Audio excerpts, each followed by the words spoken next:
జై శ్రీరామ్. సంపూర్ణ కార్తీక మహాపురాణం 4వ రోజు పారాయణం. సప్తమాధ్యాయము. ఓ జనక రాజేంద్ర, కల్మషగ్నమైన కార్తీక మహాత్మ్యంలో పుష్పార్చన, దీప విధానాలను చెబుతాను విను. పుష్పార్చన, ఫలదాన, దీప విధి విశేషములు. ఈ కార్తీక మాసంలో కమలనాభుడైన శ్రీహరిని కమలాలచే పూజించటం వలన కమలాసని అయిన లక్ష్మీదేవి ఆ భక్తుల ఇండ్ల స్థిర నివాసం ఏర్పరచుకుంటుంది. తులసి దళాలతో కానీ, జాజి పువ్వులతో కానీ, మారేడు దళాలతో కానీ పూజించేవారు తిరిగి ఈ భూమిపై జన్మించరు. ఎవరైతే ఈ కార్తీకంలో భక్తియుతులై పండ్లను దానం చేస్తారో వారి పాపాలు సూర్యోదయానికి చీకట్ల వలె చెదిరిపోతాయి. ఉసిరి చెట్టు క్రింద విష్ణువును ఉసిరికాయలతో పూజించే వారిని తేరి చూడడానికి యమునికి కూడా శక్తి చాలదు. కార్తీకంలో ఎవరైతే సాలగ్రామాన్ని తులసి దళాలతో పూజిస్తారో వారికి మించిన ధన్యులెవరూ ఉండరనడం అతిశయోక్తి కాదు. బ్రాహ్మణ సమేతులై ఉసిరి చెట్టు ఉన్న తోటలో వనభోజనమును చేసేవారి మహాపాతకాలు సైతము మట్టి కలిసిపోతాయి. బ్రాహ్మణ సమేతులై ఉసిరి చెట్టు కింద సాలగ్రామ పూజ చేసేవారు వైకుంఠాన్ని పొంది విష్ణువు వలె ఆనందిస్తారు.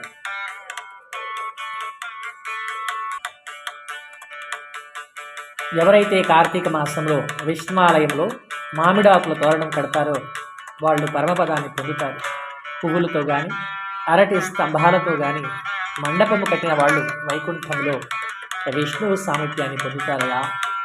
ఒక్కసారైనా శ్రీహరికి సాష్టాంగ దండ ప్రణామమును చేసిన వాళ్ళు అశ్వమేధ పుణ్యవతులవుతారు. విష్ణువునకు ఎదురుగా జప, హోమ, దేవతార్చనలు చేసేవాళ్ళు పితరులతో సహా వైకుంఠానికి వెళ్ళి స్థుతిస్తారు సుమా.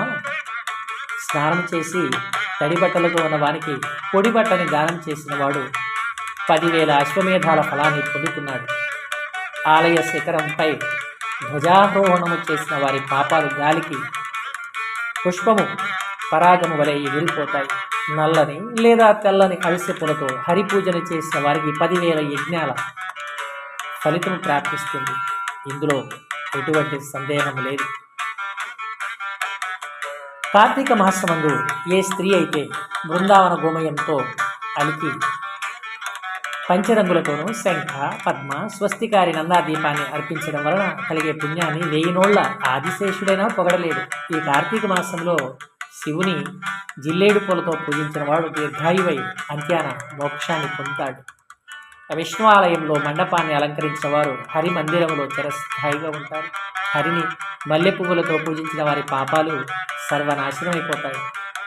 తులసి గంధముతో సాలగ్రామ పూజన చేసిన వారు వైకుంఠాన్ని పొందుతారు.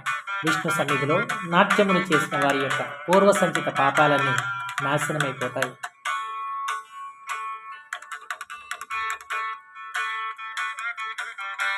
భక్తియుక్తులై అన్నదానములు చేసేవారి పాపాలు గాలికి మంచు తునకలలా ఎగిరిపోతాయి. ప్రత్యేకించి కార్తీక మాసంలో నువ్వుల దానము, మహానది స్నానము, బ్రహ్మపత్ర భోజనము, అన్నదానము ఈ 4 ఆచరించడం ధర్మముగా చెప్పబడుతూ ఉంది.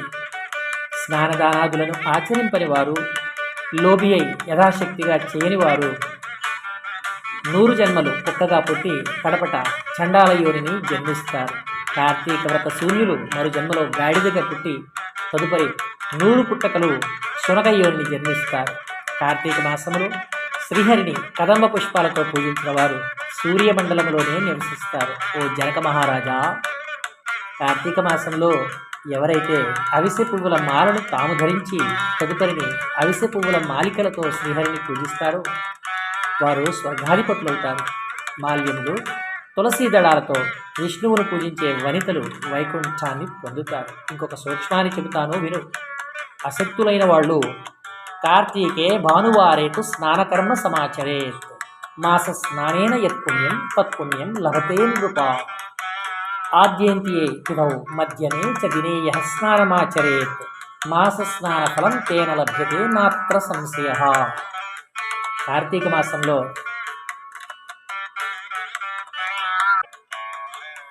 ఆదివారం నాడు లేదా శుక్ల పాడ్యమి నాడు కానీ పూర్ణిమ నాడు కానీ అమావాస్య నాడు కానీ సంకల్పరహితముగా ప్రాతఃస్నానం ఆచరించడం వలన కూడా ఆ మాసమంతా స్నానం చేసిన పుణ్యం లభిస్తుంది. ఆ పాటి శక్తి కూడా లేని వాళ్ళు కార్తీక మాసం నెల రోజులు ఈ సంపూర్ణ కార్తీక మహాపురాణాన్ని వినినా కూడా స్నానఫలాన్ని పొందుతారు.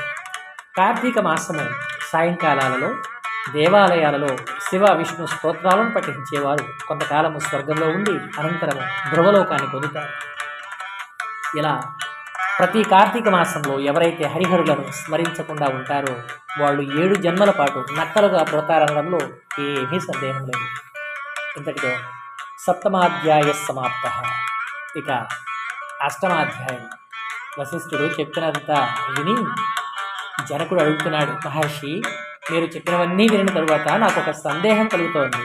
వర్ణ సాంకర్యాది మహాపాపాలను చేసిన దుర్జనులు వేదప్రయోక్తాలైన ప్రాయశ్చిత్తాలను చేసుకొననివే పరిశుద్ధులు కారు అని సమస్త ధర్మశాస్త్రాలలోనూ ఘోషిస్తుండగా కేవలం కార్తీక వ్రతాచరణ ధర్మలేశము చేతనే సమస్త పాపాలు హరించుకుని పోయి వైకుంఠాన్ని పొందుతారని చెప్పడంలోని మర్మం ఏమిటి? ఇది ఎలా సంభవం? అత్యంత స్వల్పమైన పుణ్యమాత్రము చేతనే గొప్ప గొప్ప పాపాలు ఎలా నశించిపోతాయి? గండ్రగొడ్డళ్లతో కూడా కోలనేయ సాధ్యము గాని మహాపర్వతాన్ని కేవలం వేలిగోటితో పోల్చడం సాధ్యమవుతుందా? అగ్ని దగ్ధమవుతూ ఉన్న ఇంటిలో ఉన్నవాడు ఆ మంట మీద పురుషుడు నీళ్లు జల్లినంత మాత్రాన అగ్ని ప్రమాదము తొలగిపోతుందా? ఏ మహానది ప్రవాహంలోనూ కొట్టుకుని పోయే వారిని మోపాటి గడ్డి పరక గట్టుకు చేర్చగలుగుతుందా? తనకు తానే కొండ చర్యలలోని ఏ లతాసూత్రాన్ని పట్టుకున్నంత మాత్రము చేతనే నదీపాత వేగాన్ని నుంచి రక్షించబడతాడా? వశిష్ఠ, ఈ విధమైన దృష్టాంతాల రీత్యా మహాపాపులైన వాళ్ళు సహితము అతి స్వల్ప కార్యమైన కార్తీక వ్రతాచరణము వలన పాపరహితులు పుణ్యాత్ములు ఎలా అవుతారు? వీటికి సమాధానం ఏమిటి?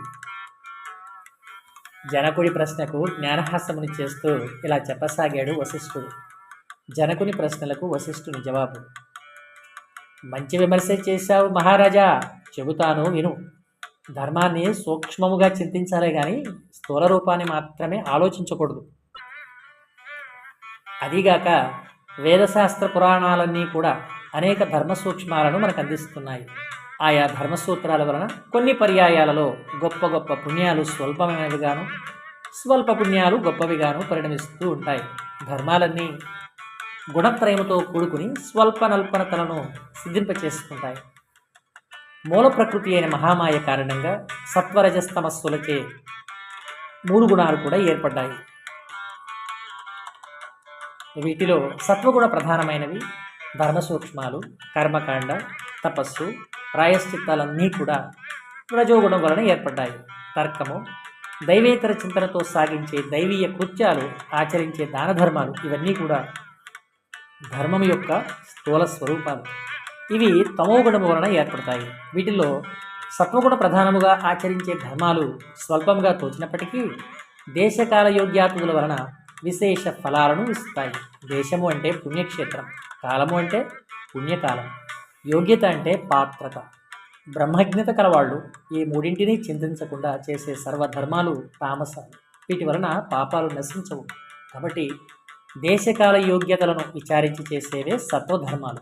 వీటిలో కొన్ని సమకూడి కొన్ని సమకూడక జరిపేవి రజోగుణ ధర్మాలని వేరే చెప్పనక్కర్లేదు కదా. జనకరాజా, అన్నిటికీ కర్మమే మూలము. ఎవరి కర్మను బట్టి వారికి ఫలితాలు ఉంటాయి. అయినప్పటికీ మనిషికి జ్ఞానము అనేది ఉన్నందువలన ఆచరించే ధర్మాలను పై మూడింటితో పోల్చుకొని ప్రయత్నపూర్వకముగానైనా ఆచరించాలి. ఈ విధంగా 3 కలిసి వచ్చినప్పుడు ఆచరించిన ధర్మము అక్షయ ఫలితాన్ని ఇస్తుంది. రాజా,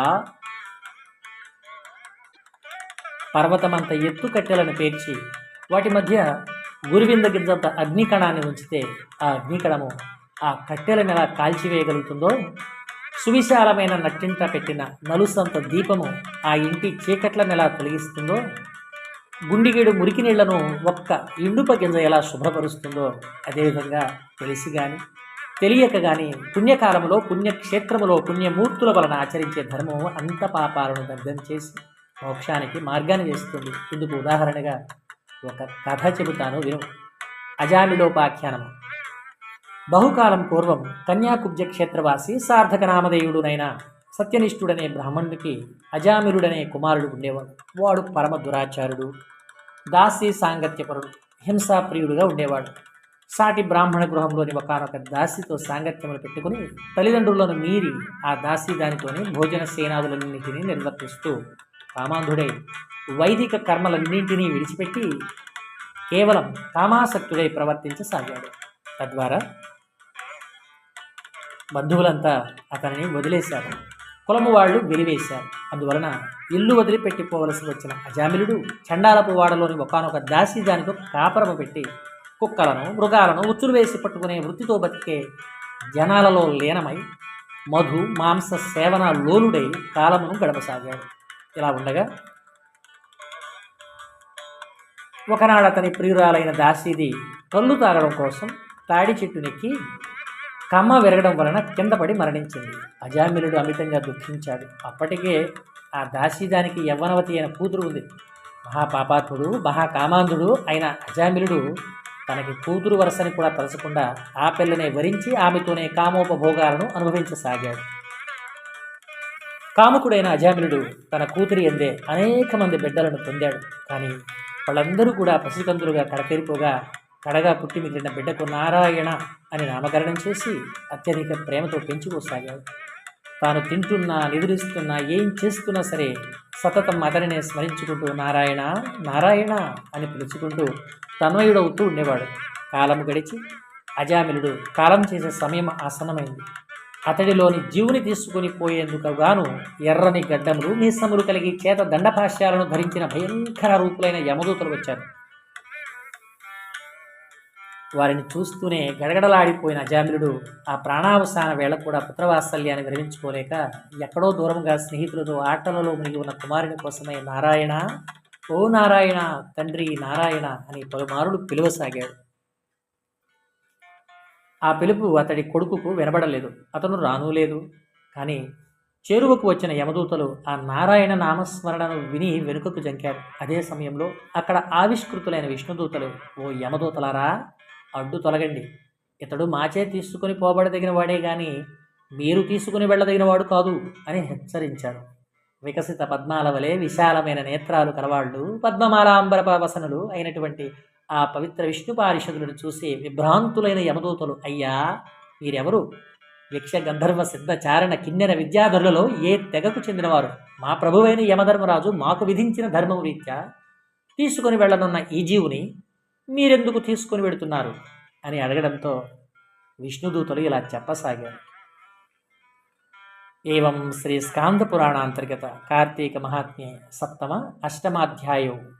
సప్తమాష్టమాధ్యాయములు అంటే 4వ రోజు పారాయణము సమాప్తం. సంపూర్ణ కార్తీక మహాపురాణం యొక్క విశేషాలను మీకు అందిస్తున్నవారు శ్రీ కోదండ రామాంజనేయ స్వామివారి దేవస్థానం, ఫైర్ స్టేషన్ ప్రక్కన IIIT దగ్గర, మైలవరం రోడ్, నూజివీడు, ఏలూరు జిల్లా, ఆంధ్రప్రదేశ్. అక్టోబర్ 25, 2025. సర్వే జనా సుఖినో భవంతు, సమస్త సన్మంగళాని భవంతు. జై శ్రీరామ్, హరే కృష్ణ.